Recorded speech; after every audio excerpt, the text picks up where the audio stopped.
I'm going to tell y'all something that I've never gotten up in front of people and said anything. And the thing that I think is wondrous is that from walking down there up to here, you all have multiplied about 3 times. There's a whole bunch of y'all out here. I wanted to talk to you something about the type of, you prayed for me for a long time. And I wanted you to know kind of what kind of person I am. I was born on a farm in Pennsylvania County. I had 5 sisters and no brothers. My sisters were all older, and the only reason that I knew how to do anything for myself was that the youngest one left home when I was 6 years old. So I was basically an only child after that. Before I go any further, I think we need to have a word of prayer. Dear Lord, I pray that for Carlton, I pray that he will be standing here in the very near future, because we're all just standing in for him and doing the best we can. And Lord, we all love him. We all want him back. I pray, Lord, that everything that is said this morning will glorify you. And I pray, Lord, that you will just be with me. In Jesus' name I pray. Amen. My 2 parents were very God-fearing people. I wish I could tell you all of the different things that happened to them that let you know that God was with them. One of the things that my dad believed was in the resting on the 7th day. And this is one thing he always told me in chapter 2 of Genesis. Thus the heavens and the earth were finished, and all the host of them. And on the 7th day, God ended his work, which he had made, and he rested on the 7th day from all his work, which he had made. And God blessed the 7th day and sanctified it, because that in it he had rested from all his work, which God had created and made. These are the generations of the heaven and of the earth when they were created in the day that the Lord God made the heaven and earth. The one thing that on a farm, one of the first things that you are taught is how God makes everything. Man thinks he's pretty smart. Everything that you look at, when you look at the monitor in the back, when you look at the windows, when you look at the pews, the building that we're in, everything came from the earth. We haven't made anything. All God gave us was the knowledge of how to make all of that into what we needed for this life. One of the things that my dad was always about was the animals. The animals couldn't feed themselves, so you had to feed them. That was the one thing that you could do on Sunday. I remember I was just a young fellow, and in those days, the old combine we had was one that you had to have somebody tying the sacks on the combine and then somebody driving the tractor. And a neighbor had been after my dad for some time.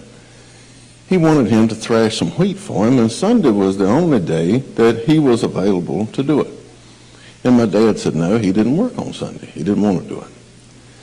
And he kept on after him, and finally my daddy said, yeah, we'll do it, but we're going to go to church first, and then we're going to eat lunch, and then we'll come over there. That's what we did, and so we got all of that done, and we even helped him get the sacks up, put them up in the granary, and then he started in on my dad. He said, well, Howard, are you surprised that God didn't strike you with lightning while you were out there thrashing that wheat? And Daddy just looked at him and smiled, and he said, I'm glad that you made the crop you did and we got it all up. He said, I'm just tickled for you. And so they shook hands. And But Daddy was not going to let me drive that tractor back to the house on Sunday evening.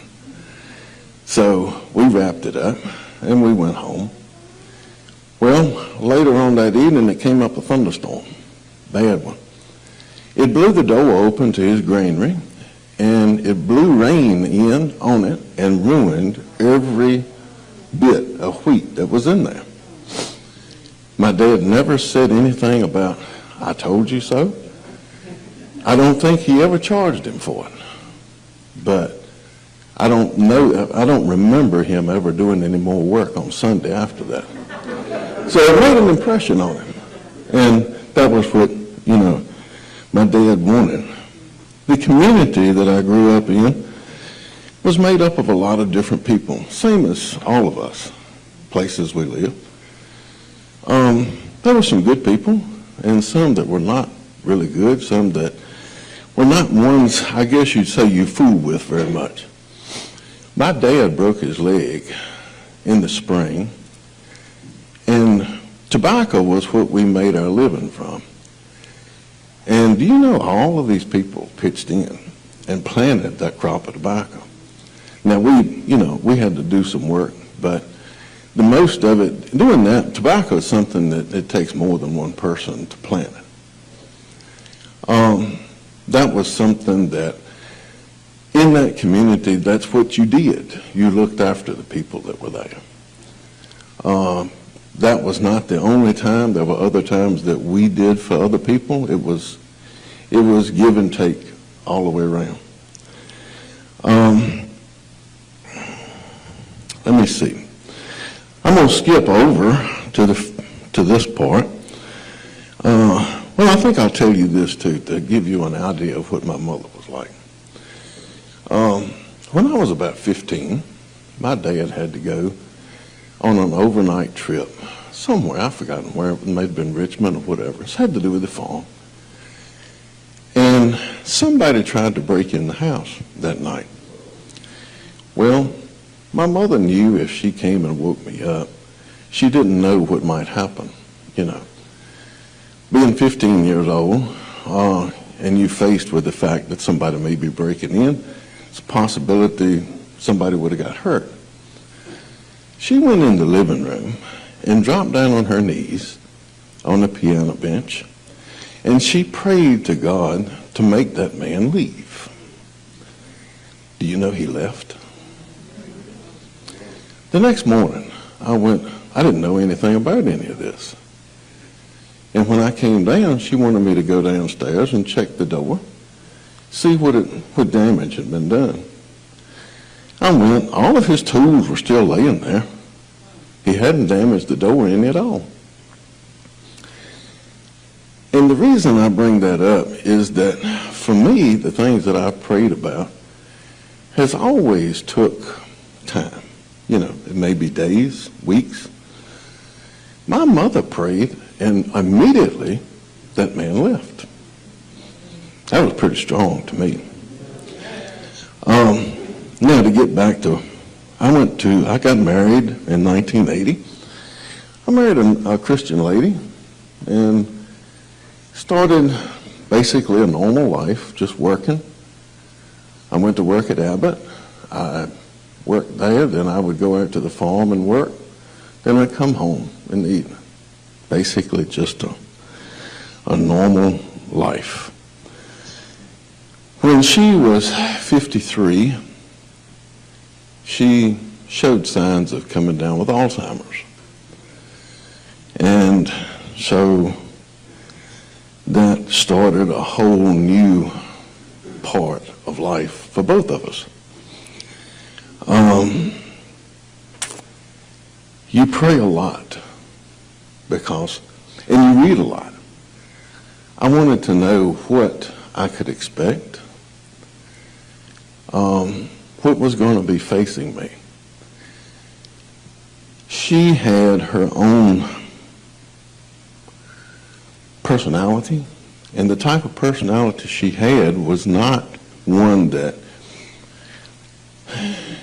I don't mean this in a bad way, but she could never be wrong very much. And when she was diagnosed with it, of course, she said the doctor was wrong. But I will never forget when he told her what she had. That was not good. But anyway, I retired early. I retired in 2011 to look after her. Not one of the easiest things I'd ever done. Had to pray for strength every day. And above all, you had to pray for understanding, because it was one of these things that just, you never knew what it was going to do from day to day. During this time, I had smoked most of my life. I started when I was like 12 years old. It was not frowned upon then. Nobody knew. I mean, everybody smoked, it seemed like. But anyway, I wanted to stop. Now, why I wanted to stop in the middle of one of the most strenuous times I'd ever had, I don't know. But I did. Now, at this time, I think she was still at home. So the morning started out with waiting for her to get up and then trying to keep her occupied. Hopefully she knew who I was. I prayed twice that God would take that habit away from me, because I knew I wasn't strong enough. Ain't no way. Well, I never smoked in the house. I always went outside. And about a month later, I ate breakfast. She hadn't got up, so I went outside to smoke a cigarette, and I didn't want one. I stuck it back in the pack, and up until today, I've never smoked another one since.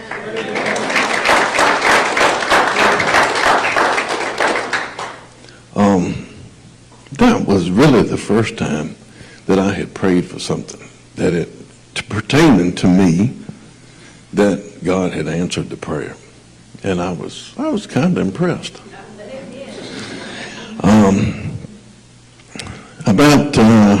About later than that, for 2.5 years, she lived at Runkin Pratt. And because I couldn't handle her at home. In 2016, she passed away. Now, to give you an idea, she forgot who I was. She forgot everybody. But up until probably, I know, at least 6 months before she passed away, she couldn't say anything, but she would hum hymns. So she never forgot God. God was with her. But the one good thing was that her suffering was over with. My life changed a lot then, because basically it had centered on taking care of her. And so what was I going to do now? I didn't make any sudden moves. I prayed about it and thought about it a lot. What was I going to do? And, in that case, people think, well, you got the whole world in front of you. You can go wherever you want to go. Oh, yeah, I could have went to Florida. I could have went wherever I wanted to, but I didn't really want to. I wanted to stay somewhere close by. So I sold my house in Hurt and moved to Lynchburg. Well, I moved to Trent's Landing. And so that was trying to start a new life in that. Well, on the 14th of February of last year, I tested positive for COVID. Well, on the 21st, I went to the hospital Now, the funny part of it was the time I went to the hospital, I took my street clothes off and put that gown on. I don't remember a whole lot. When Tiff was talking about the ventilator, I was on that for, it was over 3 weeks. The last week, I was supposed to get a trach. And Mary, she had to give permission. She was the one that I had, wanted to do my talking for me. She was more smart than I was, so maybe she'd make better decisions than I would have. But anyway, she gave permission for it because the doctor said there was nothing else that could be done. Well, they couldn't find a doctor to do it. Every day, there was no doctor available. Well, after a week, they said they'd got to take this thing out. I was either going to live or die. And they took it out. Of course, I lived.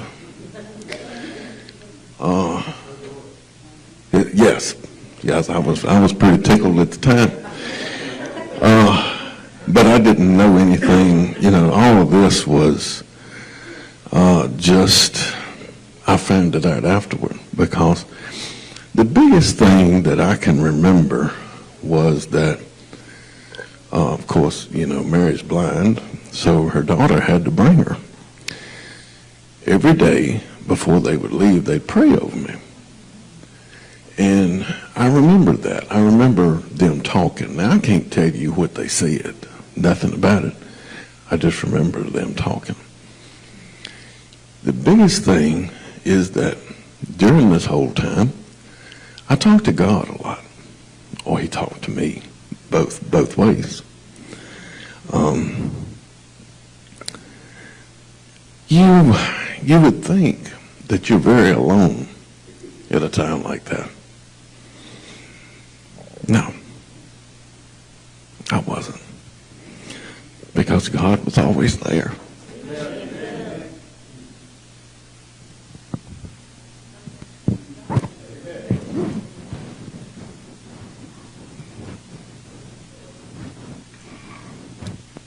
I said I won't want to do this.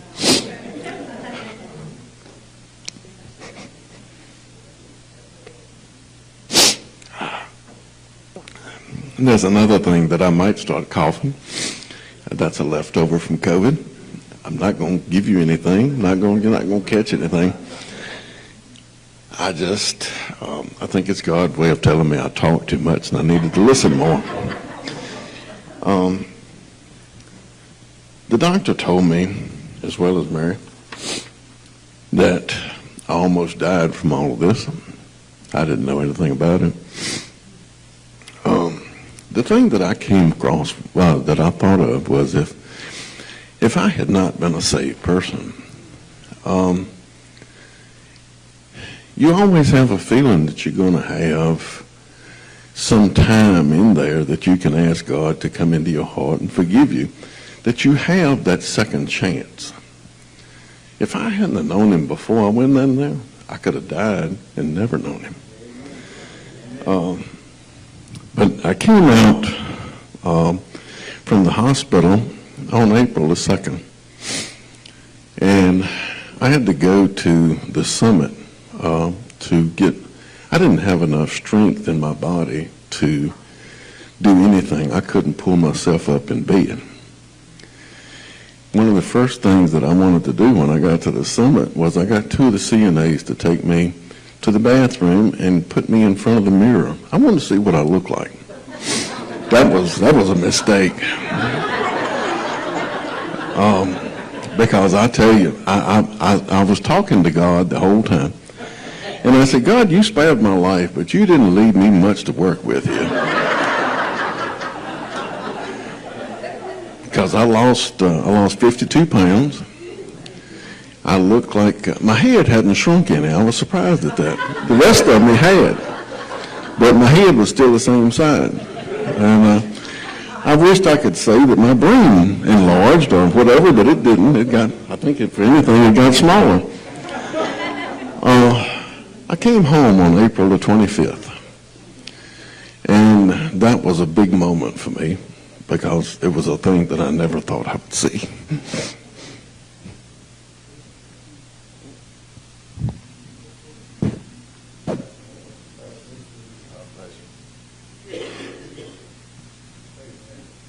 I'm sorry, I'm wasting y'all's time.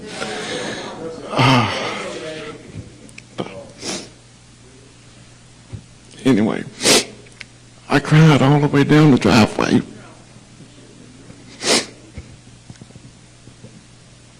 I just never thought I would be home.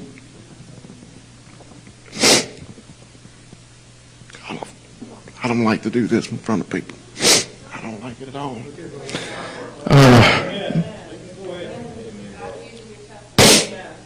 But anyway, it was special. On June, after I got back, Mary and I were married because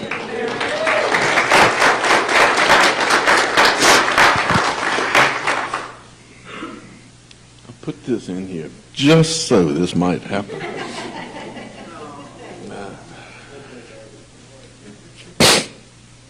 But anyway,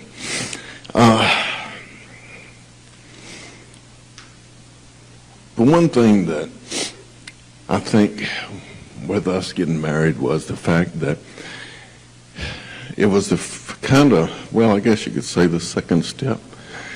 Buying the house was the first step. Marrying her was the second step as far as starting a new life. We don't know what the rest of it's going to look like. But as long as God's with us, we'll know it's the right way. There's one other thing that I want to tell you that had a lot to do with, oh gosh,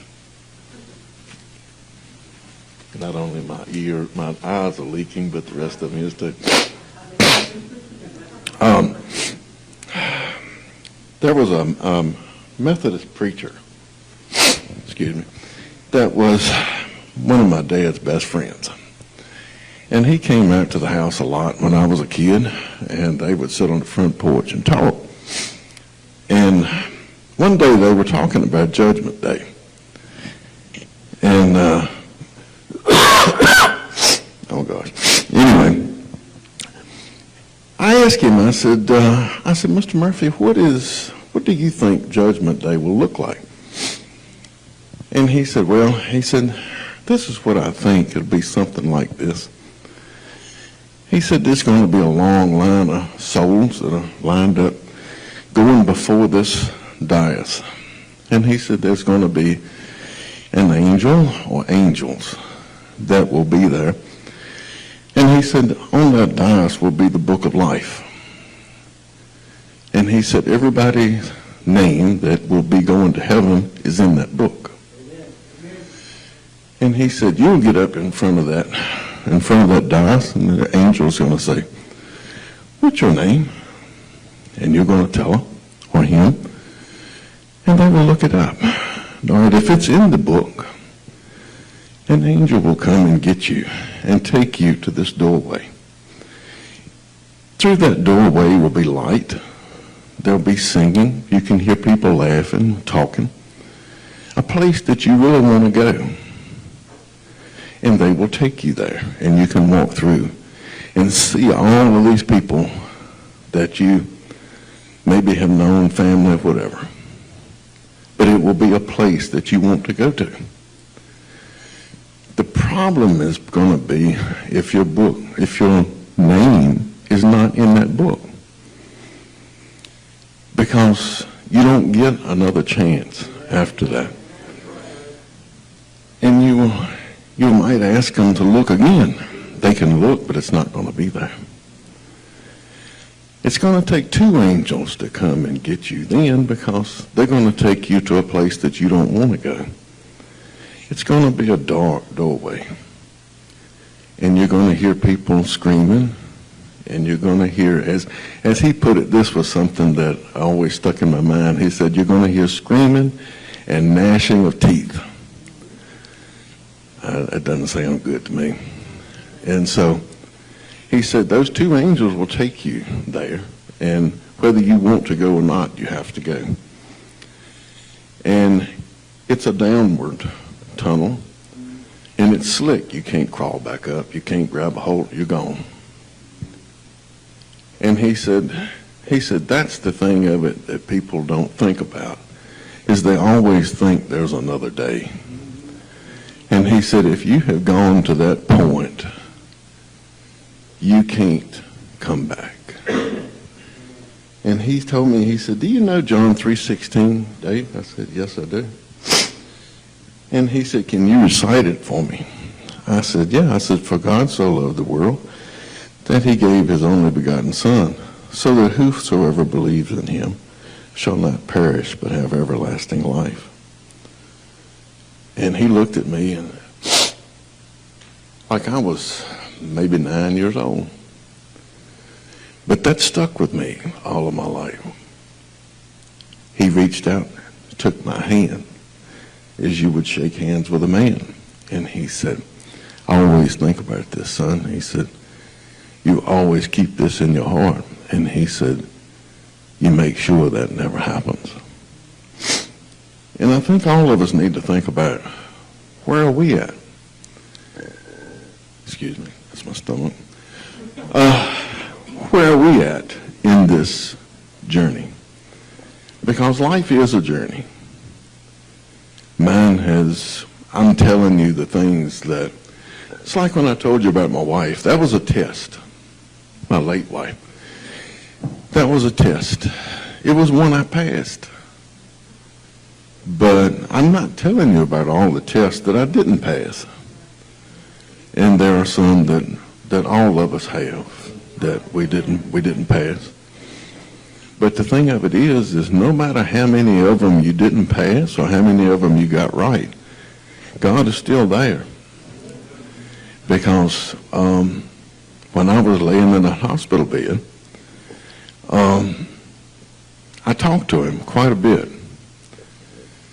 And the thing that he always told me was just pray all the time. He said, of course, not all the time, but I know I did several times during the day. I didn't know what was going on anywhere else. The only thing I knew was what was going on with me. So I guess I was kind of selfish in my prayer. I was asking, hey, can I'd like to be back. I'd like to come back. And he let me do it. Over the last year, I've been getting my strength back. And I'm still in the process of getting it back. The doctor was right and Dave was wrong. I'm still kind of hard-headed a little bit, and I thought I was going to, get my strength back before the doctor thought I would, and he said it would be in this year, and he's right. But the biggest thing is you all, as well as a lot of other people, prayed for me, and I want to thank each one of you. Because if one of you had not prayed, that might have put me over the top. You don't never know. And so I just want to thank you. And I also want to encourage each one of you that if you haven't done anything to start your journey with God, I don't care what age you are, it doesn't make any difference. Please don't let yourself get to the point that I did when you were in the hospital. If I had died, I knew where I would go. I knew God was there. But if you haven't made that decision to have God in your heart, you won't have any other recourse. You won't be the one that the two angels have to come and get to take you to that place you don't want to go. And I don't really want to hear gnashing of teeth in my lifetime. I really don't. So please, if you haven't done something to start that, please start it. Because when we finish this, you have the chance to come in front, and all you have to do is ask him to come into your heart. It's a simple thing. Very simple. What's not so simple is to sit in that pew. That makes no sense. Thank you.